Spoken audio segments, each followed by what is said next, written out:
طلبہ تنظیموں میں سے اگر آپ مجھ سے پوچھیں کہ سب سے اچھی طلبہ تنظیم کون سی، جن طلبہ تنظیموں کے بارے میں کہنا چاہ رہا ہوں کہ یہ طلبہ تنظیمیں نہیں ہونی چاہیے، ان میں سے اگر آپ پوچھیں کہ سب سے اچھی کون ہے اخلاق اور کردار اور تربیت کے لحاظ سے، تو میں کہوں گا کہ اسلامی جمعیت طلبہ ہے۔ اچھا، یہ الگ بات ہے کہ جب میں کچھ تجربات بیان کرتا ہوں اس دلائل میں کہ طلبہ تنظیمیں نہیں ہونی چاہیے، اس میں ان کے کچھ تجربات آ جاتے ہیں جس سے ہمارے بہت سے دوست خفا ہو جاتے ہیں۔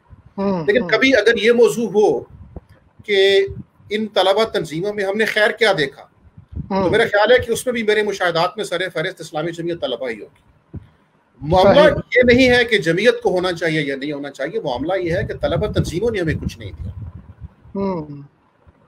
یہ وضاحت بھی کر دینی چاہیے کہ اخلاق کے لحاظ سے، کردار کے لحاظ سے یونیورسٹیوں کے اندر میں نے بہترین لوگ ان میں سے دیکھے، لیکن میں نے پاور پالیٹکس میں انہی میں سے بہت سے اچھے لوگوں کو اس سارے کریکٹر سے الٹ کرتے بھی دیکھا، اسے پھر دکھ ہوتا ہے، افسوس ہوتا ہے۔ تو یہ جو پاور پالیٹکس ہے، یہ آپ کی وہ جو خیر ہے جو بہت سے لوگوں کو اپنی طرف کھینچ سکتی ہے، یہ اس کی پوری روح کو مجروح کرتی ہے، کیونکہ پاور پالیٹکس کی اپنے تقاضے ہیں، اس کی اپنی ایک نفسیات ہے۔ تو طلبہ سیاست جو ہے یہ اصل میں آپ کے تعلیمی ادارے کو تعلیم سے ہٹا کر پاور پالیٹکس اور جتھا بندی کی طرف لے کے جاتی ہے۔ میں اس کے خلاف ہوں، وہ نہیں ہونا چاہیے۔